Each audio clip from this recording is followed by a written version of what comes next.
بسم اللہ الرحمن الرحیم۔ بہت سے پاکستانیوں کی طرح زلمے خلیلزاد بھی پر امید تھے کہ عمران خان کو ایسی صورتحال میں پاکستان اور بھارت کے مابین جو کشیدگی ہے، جو محاذ آرائی ہے، اس میں رہا کر دیا جائے گا، لیکن وہ بھی مایوس ہوئے۔ پاکستان میں بھی بہت سے لوگ مایوس ہوئے۔ زلمے خلیلزاد کی طرف سے کیا کہا گیا تھا، اس پر بھی بات کرتے ہیں۔ شہباز شریف کی طرف سے اعتراف کیا گیا ہے کہ پاکستان نے جو جنگ جیتی ہے، پاک فوج کی سربراہی میں یہ جنگ لڑی گئی ہے۔ ہم پہلے ہی بات کر رہے تھے کہ پاک فوج کی طرف سے ان کو ایک سائیڈ پہ کر دیا گیا اور مکمل کنٹرول اپنے ہاتھ میں لے لیا گیا۔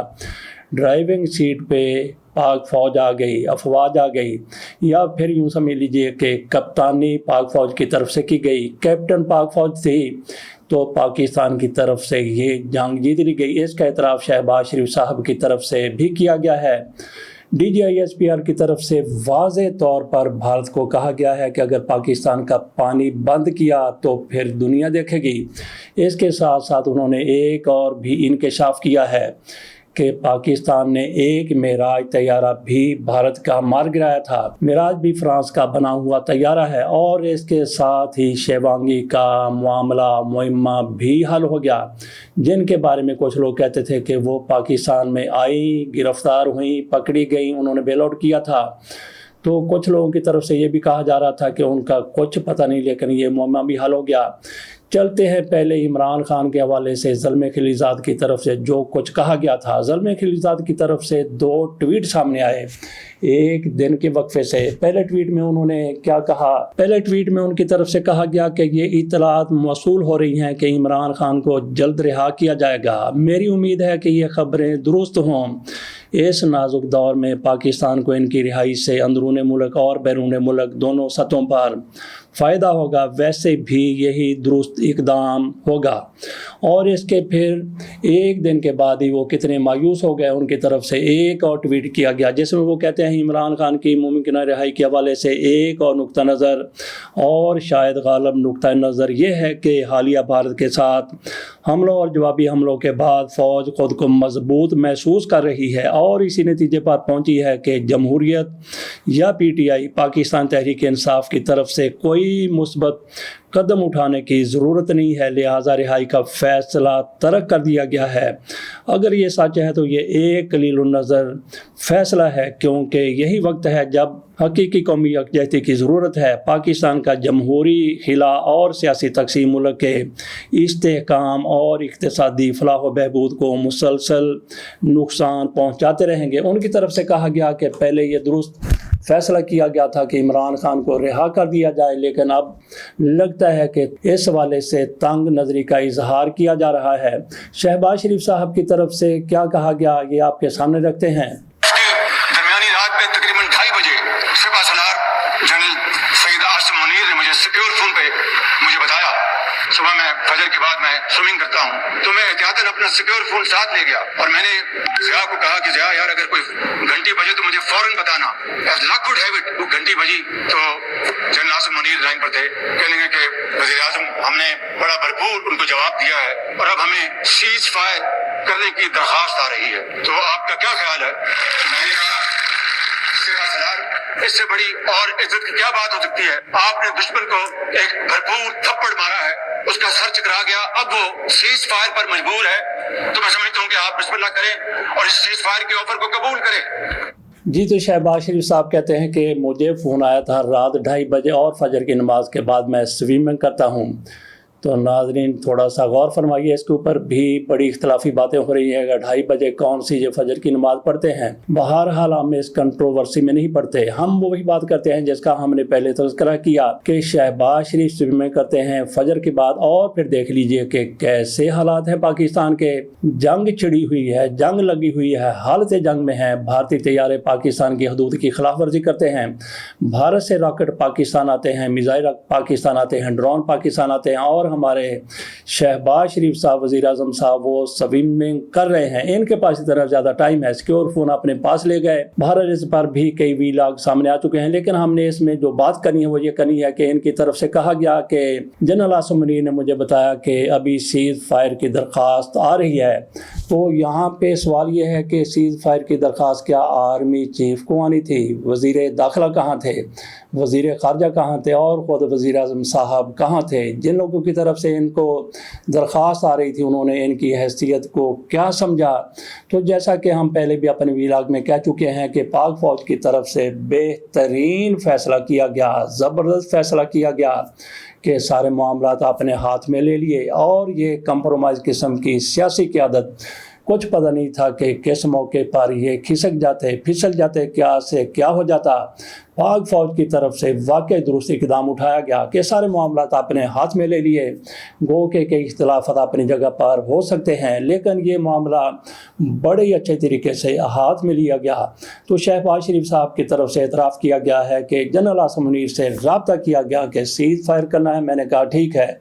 تو باقی کہا یہ بھی جاتا ہے کہ سیاسی قیادت کی ہر بات مانی گئی، تو بالکل ایسے ہی مانی گئی کہ ان کو بتا دیا گیا کہ آپ نے یہ بات کر دی ہے اور ہم نے وہ بات مان لی ہے۔ ڈی جی ISPR صاحب کی طرف سے اپنے انٹرویو میں بھارت کو بالکل درست جواب دیا گیا ہے۔ بھارت کی طرف سے کہا گیا کہ پاکستان کا پانی روکے رکھیں گے۔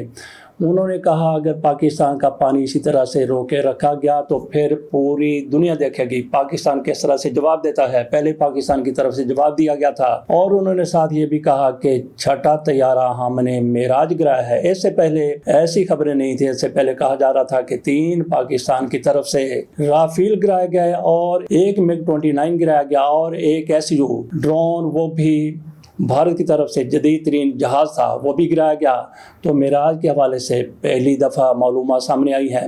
تو معراج گرایا گیا تو کیا اس میں شیوانگی موجود تھی؟ شیوانگی کے حوالے سے پاک فوج کی طرف سے کہا گیا کہ ہمارے پاس وہ خاتون بالکل بھی نہیں ہیں، لیکن اگر وہ پاکستان کے پاس نہیں ہیں، ہو سکتا ہے کہ معراج اڑا رہی ہوں اور معراج میں ہی وہ پاکستان آئی ہوں، تو ان کے معراج کو گرا لیا گیا، لیکن وہ بھارت میں موجود نہیں ہیں۔ کیونکہ اگر وہ بھارت میں موجود ہوتی تو اب تک جتنی خبریں ان کے بارے میں آ چکی ہیں، ان کے خاندان والے بھی کہتے ہیں، ان کی ماں کہتی ہے اور دیگر بھی کہتے ہیں کہ ان کی بیٹی اس جنگ کا حصہ تھی جس میں پاکستان نے بھارت کو بدترین شکست دی ہے۔ وہاں پہ شیوانگی موجود نہیں ہے۔ پاکستان کی طرف سے کہا گیا کہ ہمارے پاس بھی موجود نہیں ہے، تو پھر شیوانگی گئی تو کہاں گئی؟ کیا انڈیا کے شدت پسندوں کے ہاتھ لگ گئی یا کہاں گئی؟ اس حوالے سے کچھ بھی حتمی طور پر نہیں کہا جا سکتا، لیکن یہ بات حتمی ہے کہ وہاں پہ انڈیا میں وہ موجود نہیں ہے۔ پاکستان کی طرف سے انکار کیا گیا کہ ہمارے پاس بھی موجود نہیں ہے۔ جنگی صورتحال بھی برقرار ہے۔ بھارت کی طرف سے کہا گیا کہ سندور آپریشن کا اختتام نہیں ہوا، کسی وقت کچھ بھی ہو سکتا ہے۔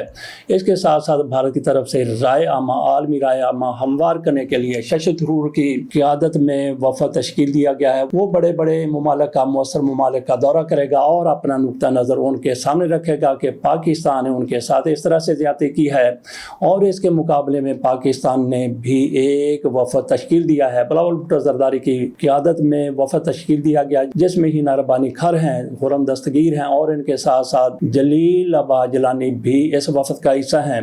اگر اس میں کوئی کام کا بندہ رکھا گیا ہے تو جلیل ابا جیلانی ہیں۔ تو باقی یہ جو سیاستدان ہیں ان کو کشمیر کے حوالے سے پتہ نہیں ہے، کچھ بھی پتہ نہیں ہے۔ اپنے آپ کو بڑا یہ 30 مار خان سمجھتے ہیں، کشمیر کے حوالے سے بڑے بڑے دعوے کرتے ہیں۔ ان کے دعوے صرف اور صرف بیانات تک ہی محدود ہیں۔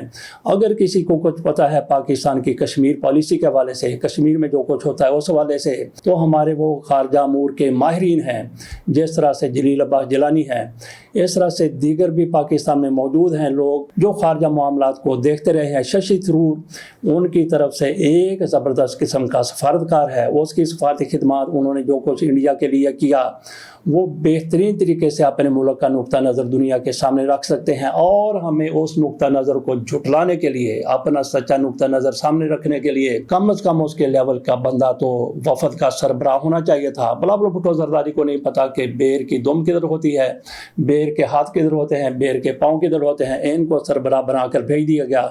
میاں نواز شریف کی طرف سے بھی 2016 میں شاید مسئلہ کشمیر کو اجاگر کرنے کے لیے ایسے وفود بھیجے گئے تھے اور ان میں ایسے نالائق نااہل قسم کے لوگ بھیج دیے گئے جو وہاں گئے اور انہوں نے پاکستان آ کر کہا کہ حافظ سعید کیا انڈے دیتا ہے، یہ ہمارے لیے مشکلات کھڑی کر رہے ہیں۔ جیسا ان کو وہاں پہ بریف کیا گیا یہ ان کو بتانے گئے تھے، لیکن الٹا یہ خود ڈی بریف ہو کے آ گئے اور پاکستان کے خلاف یہ رانا افضل صاحب تھے وہ اللہ کو پیارے ہو گئے ہیں۔ اسی طرح سے مولانا فضل الرحمان کو ایسے موقع پر سعودی عرب بھیج دیا گیا جب ان کی طرف سے کہا گیا تھا کہ یمن کے حوالے سے پاکستان کیسے سعودی عرب کا ساتھ دے سکتا ہے۔ اگر سعودی عرب کا ساتھ دینا ہے، میاں نواز شریف کی طرف سے خود فون کیا گیا تھا کہ ہم سعودی عرب کے ساتھ کھڑے ہیں، لیکن مولانا فضل الرحمان نے کہہ دیا کہ یہ کیسے ہو سکتا ہے، یہ معاملہ پارلیمنٹ میں لے جایا جائے، یہ 2017 یا 2018 کی بات ہے۔ تو مولانا فضل الرحمان صاحب کی طرف سے ایسا بیان دیا گیا اور اس کے بعد ان کو پھر اس وفد کا سربراہ مقرر کر کے سعودی عرب بھی بھیج دیا گیا۔ اس سے اندازہ کر لیجیے کہ ہمارے حکمرانوں کی سوچنے کی سطح کیا ہے، ان کے ذہن میں کیا کچھ ہوتا ہے۔ سیاسی بنیاد پر ایسے فیصلے کر لیے جاتے ہیں۔ تو اسی طرح سے یہ وفد تشکیل دیا گیا ہے۔ میں سمجھتا ہوں کہ بلاول بھٹو زرداری کا بالکل ہی کوئی استحقاق، یہ شہباز شریف کی طرف سے صرف اور صرف ان کے ساتھ اپنے تعلقات کو بہتر بنانے کے لیے ان کی سربراہی میں وفد تشکیل دے دیا گیا ہے، تو باقیوں کو بھی شاید اوبلائز کرنا تھا۔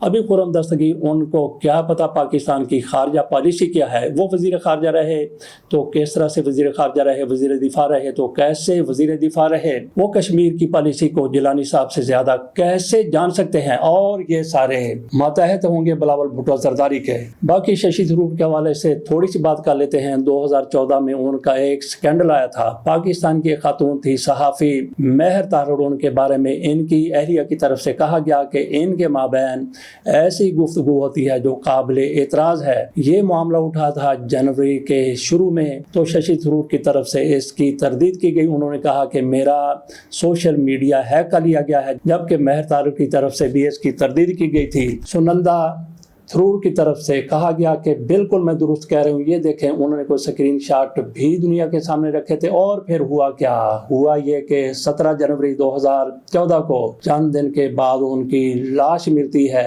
ایک ہوٹل سے۔ کہا جاتا ہے کہ انہوں نے خودکشی کی ہے، لیکن بعد میں پولیس کی تفتیش میں کہا گیا کہ اس خیال کو بھی مسترد نہیں کیا جا سکتا کہ ان کا مرڈر کیا گیا ہے۔ یہ ششی تھرور کے بارے میں ہم نے تھوڑا سا آپ کو بتایا۔ چلتے چلتے یہ بتا دیں کہ ایک فوجی افسر کو یرغمال بنایا گیا ہے، اغوا کیا گیا ہے ٹی ٹی پی کی طرف سے۔ یہ ہیں سید سعید شاہ، سیکنڈ لیفٹیننٹ، اور ان کے ساتھ ایک فوجی جوان کو بھی یرغمال بنایا گیا ہے، اور ٹی ٹی پی کی طرف سے ان کا انٹرویو سامنے لایا گیا ہے جس میں شاہ صاحب کہتے ہیں کہ میں طالبان کی حراست میں ہوں، یہاں میں بالکل ٹھیک طریقے سے رکھا گیا ہوں، میرے کھانے کا، میرے پہننے کا، میرے اٹھنے بیٹھنے کا خیال رکھا جاتا ہے، مجھے کسی قسم کی کوئی پریشانی نہیں ہے۔ ساتھ ان کی طرف سے کہا گیا کہ ان کے جو مطالبات ہیں طالبان کے وہ مان لیے جائیں۔ تو یہاں پہ بات یہ کرنی ہے کہ بندوق کی نوک پر آپ کسی سے کچھ بھی کہلوا سکتے ہیں۔ اگر یہ اتنے ہی اچھے ہیں تو پھر ابھی تک اس نوجوان کو رہا کر دیا جانا چاہیے تھا۔ اجازت دیجیے، اللہ حافظ۔